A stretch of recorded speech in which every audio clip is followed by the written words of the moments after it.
ہم حج بیت اللہ کا آج ذکر کرتے ہیں۔ پہلے ہم نے آغاز میں بھی بات کی تھی، لبیک اللہم لبیک، حج کا رکن اعظم وقوف عرفہ آج ادا کیا جائے گا اور عازمین منی سے نماز فجر کے بعد میدان عرفات کے لیے روانہ ہو چکے ہیں۔ اچھا، سعودی عرب کے شہریوں اور وہاں مقیم غیر ملکی افراد پر مشتمل 60,000 عازمین نے مناسک حج کا آغاز کر دیا ہے۔ عازمین کے قافلے میدان عرفات پہنچیں گے اور حج کا رکن اعظم وقوف عرفہ ادا کریں گے۔ اچھا، امام کعبہ شیخ بندر بن عبدالعزیز خطبہ حج ارشاد فرمائیں گے اور میدان عرفات حجاج کرام کے استقبال کے لیے پوری طرح سے تیار ہے۔ یہاں حجاج 9 ذی الحج کو ظہر اور عصر کی نمازیں ایک ساتھ ادا کریں گے اور بعد ازاں سورج غروب ہونے کے بعد حجاج کرام مزدلفہ کے لیے روانہ ہو جائیں گے۔ اچھا، اور وہاں پر وہ رات گزاریں گے۔ سعودی انتظامیہ کے مطابق کہا جا رہا ہے کہ منی میں ہر سال خیموں کا شہر آباد ہوتا ہے، تاہم امسال محدود حج کے باعث منی کا ایک حصہ جو ہے وہ آباد کیا جائے گا اور اس سال منی میں حجاج کے لیے 6 ٹاورز اور کہا جا رہا ہے کہ 71 جو ہے وہ کیمپ یونٹس جسے آپ خیمے کہتے ہیں وہ مخصوص کیے گئے ہیں۔ اچھا، ٹاورز میں 5,000 اور خیموں میں تقریباً 55,000 حجاج کرام جو ہیں وہ قیام کریں گے، جبکہ میدان عرفات میں بھی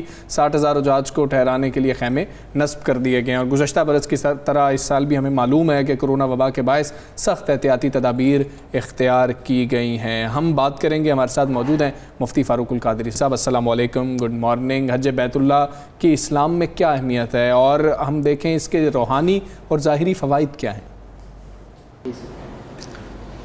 بسم اللہ الرحمن الرحیم۔ حج دین اسلام کے بنیادی اراکین میں سے ایک ہے جس پر اسلام کی فلک بوس اور مضبوط اور مستحکم عمارت قائم ہے۔ حج نہ صرف اسلام میں فرض کی حیثیت رکھتا ہے صاحب استطاعت پر، بلکہ اس کے روحانی اور ظاہری بے شمار فوائد ہیں۔ جی، روحانی سب سے بڑا فائدہ یہ ہے کہ اگر حج کو اس کے تقاضوں کے مطابق ادا کیا جائے تو اس سے انسان کے باطن پر تمام سیاہی اور آلودگی جو گناہوں کی وجہ سے عارض ہوتی ہے وہ دور ہو جاتی ہے۔ نبی اکرم رحمت عالم صلی اللہ علیہ وآلہ وسلم نے فرمایا، جس نے حج کیا اور حج کے دوران اس نے کوئی فضول بے حیائی والی بات یا کام نہ کیا، کوئی جنگ و جدال بھی نہ کیا، تو وہ اس طرح پلٹتا ہے کہ اس کے تمام گناہ مٹ جاتے ہیں۔ گناہ مٹ گئے تو بے سکونی، اضطراب اور بے چینی بھی ختم ہو گئی اور سکون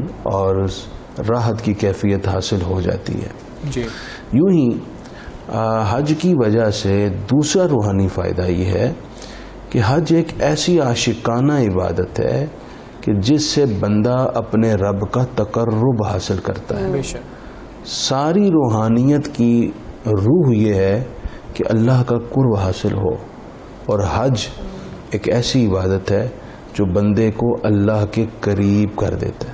بس ضرورت اس بات کی ہے کہ آج حج کرنے والا حج کرنے کے بعد پلٹے تو اس کی زندگی تبدیل ہو جائے۔ اور حج مقبول اور حج مبرور کی ایک علامت یہ بھی ہے کہ بندہ پلٹ کر آئے تو اس کی زندگی گناہ سے دور ہو، برائی سے دور ہو، وہ اخلاق حسنہ کا پیکر ہو، وہ حقوق اللہ اور حقوق العباد کا خیال رکھنے والا ہو۔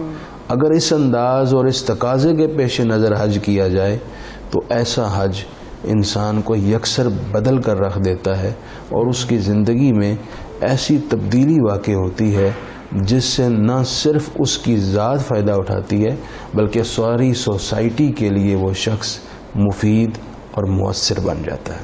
اچھا، مفتی مقدس فریضے کے مقاصد بارے بھی بتائیے گا، اور کہا جاتا ہے کہ مسلمانوں کے اتحاد کی علامت ہے، وہ کیسے؟ ذرا اس پر بھی روشنی ڈالیے گا۔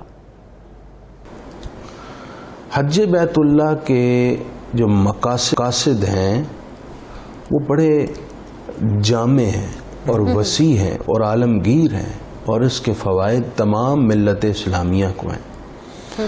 سب سے پہلا حج کا مقصد تقرب الی اللہ، اللہ کا قرب ہے۔ دوسرا، حج میں چونکہ بندہ غرور اور تکبر کو اتار کر ایک طرف رکھتا ہے، 2 سفید چادروں میں ملبوس ہو کر ننگے سر گرد و غبار میں لپٹا ہوا حاضر ہو، جس سے اس کے انداز سے عجز انکسار اور فروتنی یہ سب کچھ ظاہر ہوتا ہے. جی. تو حج کا ایک مقصد بندے کو عاجزی اور انکساری مہیا کرنا ہے اور بندے کے ذہن میں یہ بات راسخ کرنا ہے کہ تم اللہ کے نزدیک اس کے ایک بندے ہو اور سارے بندے اللہ تعالیٰ کے ہاں ایک جیسے ہیں ماں سوائے اس کے جو تقوی اور پرہیزگاری حاصل کرے. تیسرا حج کا بڑا مقصد، چونکہ لاکھوں مسلمان حاضر ہو کر ایک جیسے لباس میں ایک جیسی عبادت کر رہے ہوتے ہیں، ایک ہی صدا لگا رہے ہوتے ہیں، اس سے ملت اسلامیہ کی یونٹی اور اتحاد کا خوبصورت نہ صرف عملی مظاہرہ ہوتا ہے بلکہ پوری دنیا میں ایک میسج جاتا ہے کہ آج بھی مسلمان متحد ہیں، متفق ہیں. ان کا عمل، ان کی ایک صدا اس بات کی عملی دلیل ہے.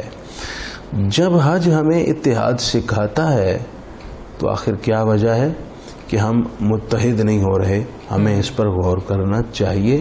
ہماری نماز ہو، روزہ ہو، حج ہو، تمام عبادات کے اندر ایک بنیادی روح اتحاد کی ہوتی ہے.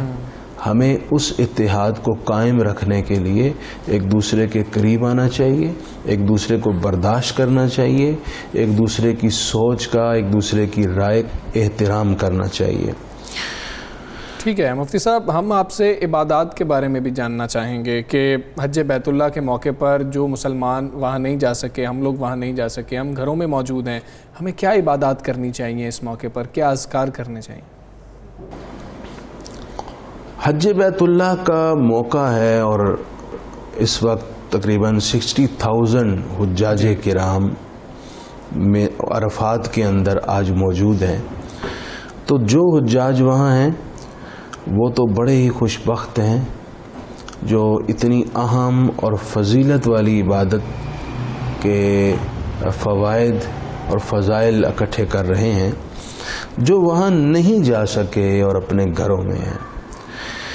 گھروں میں بیٹھے ہوئے تمام ناظرین کی خدمت میں میری گزارش ہے کہ نبی اکرم رحمت عالم صلی اللہ علیہ وآلہ وسلم نے ذوالحج کے پہلے عشرے میں، جس میں یہ یوم عرفہ بھی داخل ہے جو آج وہاں ہے اور انشاءاللہ کل پاکستان میں ہوگی، آپ نے خاص اعمال بتائے ہیں. ان میں سے آپ صلی اللہ علیہ وآلہ وسلم نے یہ فرمایا ہے کہ سبحان اللہ، الحمدللہ، لا الہ الا اللہ اور اللہ اکبر.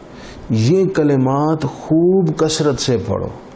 آج جو حجاج وہاں نہیں جا سکے وہ گھر میں بیٹھے ان کلمات کو پڑھیں. نمبر 2 درود پاک، اور نمبر 3 قرآن مجید کی تلاوت آج کے دن بطور خاص پڑھیں. اور سب سے خاص بات یہ، حجاج کرام وہاں دعا کر رہے ہیں اپنے لیے، سب کے لیے، اور آج کے دن حجاج کی وہ دعا جو وہاں وہ کر رہے ہیں یہ سب سے اہم ان کی عبادت ہے. جی. تو ان کی مشابہت کرتے ہوئے یہاں تمام مسلمان بھی آج جتنا وقت حجاج وہاں دعاؤں میں گزار رہے ہیں، آپ وہ اوقات یہاں پر اذکار، استغفار، توبہ اور دعا میں گزاریے. انشاءاللہ اگر حاجی وہاں نہیں محروم ہو رہے تو آپ اور یہاں پر بیٹھے بھی محروم نہیں ہوں گے. ٹھیک، بہت شکریہ مفتی فاروق القادری صاحب، آپ سب سے پاکستان کا حصہ بنے. آپ نے جس طرح سے اذکار کا بتایا کہ درود پڑھیں، زیادہ سے زیادہ قرآن پاک کی تلاوت کریں اور جتنا ثواب اکٹھا کر سکتے ہیں آپ اکٹھا کریں. اللہ تعالیٰ سے دعا لازمی کیجیے اور آج وقت نکالیے تاکہ آپ اللہ تعالیٰ سے کچھ مانگ سکیں. ہم ساروں کے لیے مانگے، اپنے وطن کے لیے مانگے، مسلم امہ کے لیے مانگے، انسانیت کے لیے مانگے. اور بہت زیادہ ضروری ہے کہ ہم اس وبا سے چھٹکارا حاصل کر سکیں. بالکل، تاکہ وہ جو رونقیں ہیں وہ دوبارہ سے بحال ہو سکیں.